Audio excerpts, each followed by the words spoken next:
নমস্কার বন্ধুরা, job updates and news শেয়ারের পক্ষ থেকে তোমাদের সকলকে জানাই স্বাগত। তো প্রত্যেকের জন্য গ্রেট অপরচুনিটি, যেই বিজ্ঞপ্তি স্টেট ব্যাংক অফ ইন্ডিয়ার পক্ষ থেকে জারি হয়েছে এবং এটা সম্পূর্ণ একটি নতুন নোটিফিকেশান, নতুন একটি আপডেট নিয়ে তোমাদের সাথে আলোচনা করছি। ভিডিওটি যদি তোমরা সম্পূর্ণ দেখো তাহলেই বুঝতে পারবে যে নোটিফিকেশানটি কতটা গুরুত্বপূর্ণ হতে চলেছে প্রত্যেকের জন্য, যেখানে সারা ভারতে স্টেট ব্যাংক অফ ইন্ডিয়ার পক্ষ থেকে নিয়োগ করা হচ্ছে এবং এখানে তোমরা পশ্চিমবঙ্গ থেকেও অ্যাপ্লিকেশন করতে পারবে। সেক্ষেত্রে 23 জেলার যে কোনো প্রান্ত থেকেই ছেলে মেয়ে প্রত্যেকেই অ্যাপ্লিকেশনের যোগ্য রয়েছে এবং এখানে তোমাদের কোয়ালিফিকেশনের ওপর বেস করে নিয়োগ করা হবে। তো ডিটেলসে আলোচনা অবশ্যই করব, কিন্তু তার আগে প্রত্যেকের কাছে একটাই রিকোয়েস্ট জানাবো যে যারা এখনও আমাদের এই চ্যানেলটিকে সাবস্ক্রাইব করোনি তারা ঝটপট চ্যানেলটিকে সাবস্ক্রাইব করে পাশে থাকা বেল আইকনটি ক্লিক করে দাও, যাতে করে পরবর্তী সমস্ত ইনফরমেশান পেয়ে যেতে পারো। তো চলো বন্ধুরা, দেরি না করে এবার অফিসিয়াল নোটিশ নিয়ে বিস্তারিত আলোচনা তোমাদের সাথে শুরু করব। তো দেখো, এখানে যে নোটিফিকেশানটা তোমাদের দেখাচ্ছি সেখানে একদম রিসেন্ট অ্যাপ্লিকেশান শুরু 27/11/2024, 27 নভেম্বর থেকে অ্যাপ্লিকেশান, 17ই ডিসেম্বর পর্যন্ত অ্যাপ্লিকেশান করতে পারবে। তো এই 17ই ডিসেম্বরের মধ্যে তোমাকে কমপ্লিটলি অ্যাপ্লিকেশান সাবমিট করতে হবে।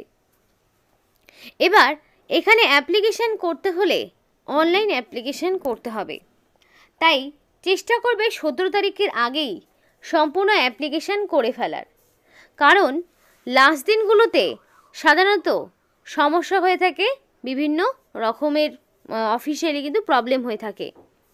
তাই চেষ্টা করবে তার আগে অ্যাপ্লিকেশান করার। এবং এখানে একটা বিষয় বলে রাখি, কোনো রকমের এডিট উইন্ডো দেওয়া হচ্ছে না, তাই যদি কোনো কারণে ভুল ত্রুটি কিছু ঘটে থাকে তোমরা কিন্তু কারেকশানের কোনো রকম সুযোগ পাবে না। তাই সম্পূর্ণ নির্ভুল তথ্য দিয়ে, সঠিক ইনফরমেশান দিয়ে অ্যাপ্লিকেশান করার চেষ্টা করবে। যেখানে তোমরা দেখতে পাবে বিভিন্ন রকম অফিসার পোস্টে তোমাদের নিয়োগ করা হচ্ছে। স্টেট ব্যাংক অফ ইন্ডিয়ার পক্ষ থেকে বিভিন্ন অফিসার র্যাঙ্কের পোস্টে নিয়োগ করানো হচ্ছে। আর দেখো, এখানে সম্পূর্ণ তোমাদের স্পেশালিস্ট গ্রেড অফিসার কন্ট্রাকচুয়াল বেসিসে নিয়োগ হচ্ছে। অ্যাডভার্টাইজমেন্টের নাম্বারও দেওয়া রয়েছে। অনলাইন অ্যাপ্লিকেশান ফিস সপ্তাহে নির্দিষ্ট সময়ের মধ্যে করবে। এবার বাকি ইনফরমেশান দেখে নেব। তো দেখো, এখানে ফার্স্টে তোমাদের রেজিস্ট্রেশন কমপ্লিট করতে হবে ফিস সহ, নির্দিষ্ট ব্যাংকে যে অফিসিয়াল ওয়েবসাইট রয়েছে সেখানে গিয়ে। দ্বিতীয়ত বলা রয়েছে, before applying candidate are requested to ensure that they fulfil the eligibility criteria for the post as on the date of eligibility. তো এলিজিবিলিটি ক্রাইটেরিয়া অর্থাৎ অ্যাপ্লিকেশান করার লাস্ট ডেট অনুযায়ী তোমার যদি কমপ্লিটলি কোয়ালিফিকেশান থাকে তবে তুমি আবেদন করতে পারবে, তবে তুমি এলিজেবল, নইলে তুমি অ্যাপ্লিকেশান করতে পারবে না। Candidate can apply for more than one post, অর্থাৎ একের বেশি পোস্টের জন্য চাইলে তুমি আবেদন করতে পারো যদি তোমার কোয়ালিফিকেশান থাকে। তো তার জন্য তোমাকে আলাদা করে অ্যাপ্লিকেশান করতে হবে। এবং ক্যান্ডিডেটকে বলা হচ্ছে brief resume, ID proof, age proof, caste certificate, PWD candidate যদি কেউ হয়ে থাকো সেই সমস্ত সার্টিফিকেট, এডুকেশনাল কোয়ালিফিকেশনের সার্টিফিকেট, সবটাই তোমাকে পাঠাতে হবে যখন তোমাদের শর্ট লিস্টিং বা ইন্টারভিউ হবে। কারণ যেহেতু কন্ট্রাকচুয়াল, তাই কোনো রকমে রিটেন টেস্ট নেই। তাই মানে এই নয় বেতনের মান কম রয়েছে, বেতন কিন্তু খুব ভালো মানের রয়েছে এবং কন্ট্রাকচুয়াল বেসিসে নিয়োগ হলেও এগুলো রিনিউয়াল হতে থাকে। তো এখানে সেই কারণেই সম্পূর্ণ ইন্টারভিউর ভিত্তিতে যোগ্য প্রার্থীকে বাছাই করা হবে এবং ইন্টারভিউ শুধুমাত্র সেই সমস্ত প্রার্থীকেই ডাকা হবে যাদের নাম শর্ট লিস্টিং হবে। আর দেখো, short listing will be provincial without verification of documents candidate will subject, অর্থাৎ ডকুমেন্ট ভেরিফিকেশন যখন হবে, যখন ডাকা হবে তখন অবশ্যই অরিজিনাল ডকুমেন্টসগুলো তোমাকে নিয়ে যেতে হবে, কারণ অরিজিনাল ডকুমেন্টস ছাড়া তোমার ডকুমেন্ট ভেরিফিকেশন ইনকমপ্লিট। এবং কোনো রকম যদি ফলস কোনো রকম ইনফরমেশান তোমার ডকুমেন্টসে পায় সেখান থেকে তোমাকে বাতিল করে দেওয়া হবে। অ্যাপ্লিকেশান করতে হলে HTTPS ব্যাঙ্ক SBI ক্যারিয়ার্স বলে যে অপশনটি রয়েছে সেখানে গিয়ে অ্যাপ্লিকেশন করতে হবে। এবং অ্যাপ্লিকেশন করার পর অবশ্যই একটা প্রিন্ট আউট বের করে রাখবে, কিন্তু সেই হার্ড কপি বা প্রিন্ট আউটটা ব্যাংকের মানে অফিসের কোনো অ্যাড্রেসে পাঠানোর প্রয়োজন নেই, শুধুমাত্র অনলাইন অ্যাপ্লিকেশন কমপ্লিট করলেই আবেদন কমপ্লিট হবে। তো দেখো এবার এখানে সিলেকশন প্রসেস কি বলেছে। তো সিলেকশন প্রসেসে পরিষ্কার বলা রয়েছে শর্ট লিস্টিং হবে, ইন্টারভিউ হবে এবং ডকুমেন্ট ভেরিফিকেশন হবে। আর এখানে 100 নাম্বারই রয়েছে তোমাদের ইন্টারভিউর উপর বেস করে মেরিট লিস্ট তৈরি হবে। এবার দেখো বলা রয়েছে হাউ টু অ্যাপ্লাই, কীভাবে অ্যাপ্লাই করবে। তো ক্যান্ডিডেটকে অ্যাপ্লিকেশন করার সময় অবশ্যই ভ্যালিড মেল আইডি দিয়ে অ্যাপ্লিকেশন করবে, যাতে করে যতক্ষণ না পর্যন্ত রেজাল্ট ডিক্লেয়ার হচ্ছে ততক্ষণ পর্যন্ত যাতে কমসে কম তোমার ততদিন পর্যন্ত যাতে তোমার মেল আইডি অ্যাক্টিভ থাকে, ফোন নাম্বার অ্যাক্টিভ থাকে, কারণ পরবর্তীতে ইন্টারভিউ কল লেটার বাকি সমস্তটা বাই মেলে পাঠানো হবে, তো সেদিকে তোমাদের মাথায় রাখতে হবে। এবং অ্যাপ্লিকেশন করার জন্য তোমাদের যে ফিসটা পেমেন্ট করতে হবে সেটা দেখে নাও। তো সেই ফিসটা রয়েছে নন রিফান্ডেবল ফিস, একবার পেমেন্ট হলে আর ফেরত পাবে না। এবং জেনারেল EWS OBC প্রার্থীকে 750 টাকা অ্যাপ্লিকেশন ফিস দিতে হবে। আর যদি তোমরা SC ST প্রার্থী PWD ক্যান্ডিডেট হয়ে থাকো তাহলে কোনো রকমের ফিস দিতে হবে না। এবং এই ফিসটা তুমি online net banking, credit card, debit card এগুলোর মাধ্যমে তুমি পেমেন্ট করতে পারো এবং সেটা অনলাইন অ্যাপ্লিকেশন করার সময়ই দিতে হবে। আর এখানে পরিষ্কার বলা হয়েছে ফিস একবার যদি পেমেন্ট হয়ে যায় সেটা কোনোভাবেই রিফান্ড পাবে না। আর যদি তুমি একের বেশি পোস্টের জন্য আবেদন করো তাহলে একের বেশিবার ফিস তোমাকে পেমেন্ট করতে হবে যতগুলো পোস্টের জন্য তুমি আবেদন করবে।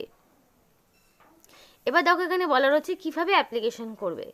তো অবশ্যই এই অফিসের ওয়েবসাইটে যাবে, কারেন্ট ওপেনিংসে যাবে, সেখানে গিয়ে তুমি সমস্ত রকম পার্সোনাল ইনফরমেশনগুলো দিয়ে পরপর যা স্টেপ এখানে বলা রয়েছে সেভাবে অ্যাপ্লিকেশন করবে।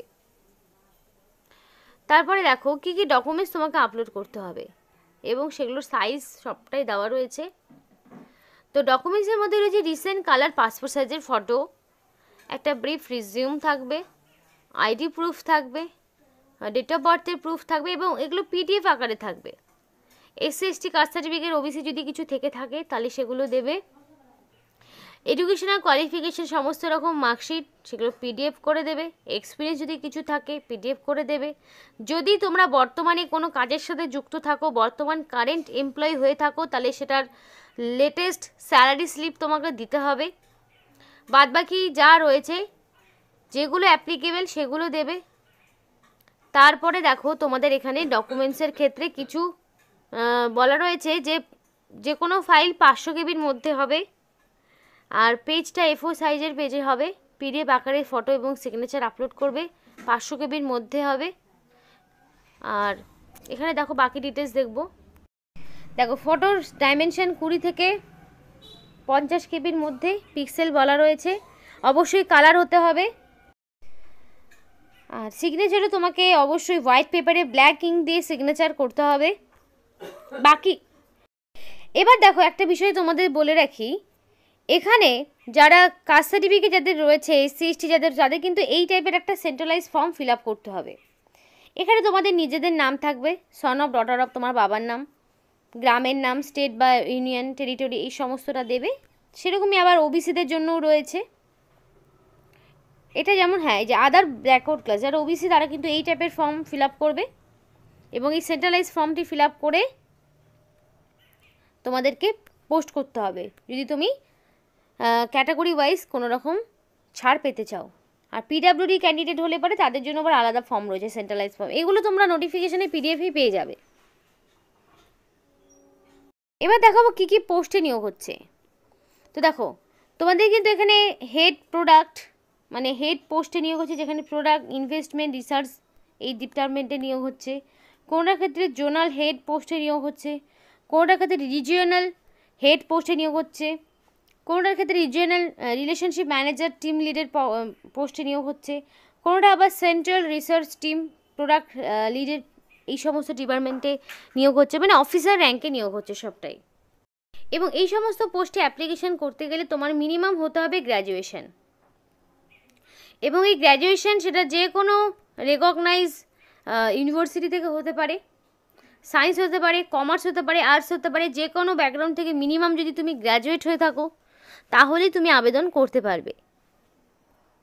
এবং ম্যাক্সিমাম এজ লিমিট কোনোটার ক্ষেত্রে রয়েছে 50 বছর, যেহেতু কোনোগুলোর ক্ষেত্রে যাদের এক্সপিরিয়েন্স রয়েছে সেগুলো মানে এক্সপিরিয়েন্স নন এক্সপিরিয়েন্স প্রত্যেকে আবেদন করতে পারবে। কোনোটার ক্ষেত্রে রয়েছে 42 বছর, কোনোটার ক্ষেত্রে 45 বছর। এবার এই আপার এজ লিমিটগুলোতে আবার কিছু ছাড় থাকে, যেমন ধরো SC ST হলে পারে ছাড় পাবে 5 বছরের, আর OBC প্রার্থী হলে ছাড় পাবে 3 বছরের।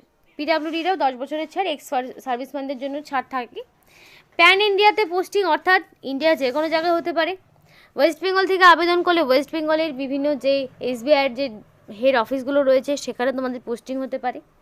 কোনো রকম লিখিত পরীক্ষা নেই, সম্পূর্ণটা ইন্টারভিউ, এবং ইন্টারভিউ হবে তোমাদের পোস্ট রিলেটেড সমস্ত রকম জিজ্ঞাসাগুলো থাকবে। এবং প্রত্যেকটি পোস্টের ক্ষেত্রে দেখো জব প্রোফাইল দেওয়া রয়েছে, মানে কী কাজ তোমাকে করতে হবে, কী কী কাজ থাকবে, কী কী তোমাদের মানে রেসপন্সিবিলিটি থাকবে, সেগুলো সম্পূর্ণটা বলা রয়েছে, এবং এগুলো রিলেটেডই প্রশ্ন সাধারণত ইন্টারভিউতে করে থাকে। এবার একটা বিষয় বলে রেখি, এখানে যে হেড প্রোডাক্ট এটার ক্ষেত্রে গ্র্যাজুয়েশন নয়, এটার ক্ষেত্রে কোয়ালিফিকেশনটা দেখাবো। এটা যেহেতু একদম হাই লেভেলের পোস্ট, যেমন ধর রিজিওনাল হেডে যেমন তোমার graduation from any recognized university বা ইনস্টিটিউট। রিজিওনাল হেডের ক্ষেত্রে মিনিমাম গ্র্যাজুয়েশন, যেটা তোমাদেরকে বলেছিলাম। তো 2, 3, 4 এই পোস্টের ক্ষেত্রে মিনিমাম গ্র্যাজুয়েশন। রিলেশনশিপ ম্যানেজারের ক্ষেত্রেও মিনিমাম গ্র্যাজুয়েশন, সেটা যে কোনো রেকগনাইজড ইউনিভার্সিটি থেকে। কিন্তু যেটা তোমাদের সেন্ট্রাল রিসার্চ টিম রয়েছে সেই ক্ষেত্রে যেমন পোস্ট গ্র্যাজুয়েশন লাগবে in economics, commerce, finance, accountancy, business administration, এগুলোর ওপরে তোমার যোগ্যতা লাগবে। আর বাকিগুলোর ক্ষেত্রে মিনিমাম গ্র্যাজুয়েট হলেই অ্যাপ্লিকেশন করতে পারবে। তাই যদি তোমাদের কোয়ালিফিকেশন থাকে অবশ্যই অ্যাপ্লিকেশন করো। অফিসিয়াল ওয়েবসাইটের লিঙ্ক ভিডিও ডেসক্রিপশন বক্সে দিয়ে দেবো, এবং সেখানে গিয়েই তোমরা অ্যাপ্লিকেশন করতে পারবে। অ্যাপ্লিকেশন করা হলে অবশ্যই সেটা 17 তারিখের মধ্যে কমপ্লিট করে নিও, তারপরে সেই তোমাদের কিন্তু সুযোগ বা সুবিধা কোনোটাই তোমরা পাবে না, এডিটের কোনো অপশন তোমরা পাবে না। এবং অ্যাপ্লিকেশন করার পর অবশ্যই সেটার প্রিন্ট আউট বের করে রাখবে, যাতে করে সেগুলো তোমাদের পরবর্তীতে ডকুমেন্ট ভেরিফিকেশানে দেখাতে পারো। তো এই ছিল আজকে সম্পূর্ণ ভিডিও। ভালো লাগলে অবশ্যই লাইক এবং চ্যানেলটিকে সাবস্ক্রাইব করে আমাদের সাপোর্ট করো, আমাদের সাথে থেকো, পাশে থেকো। আর ভিডিওটি সম্পূর্ণ দেখার জন্য তোমাদের সকলকে জানাই অসংখ্য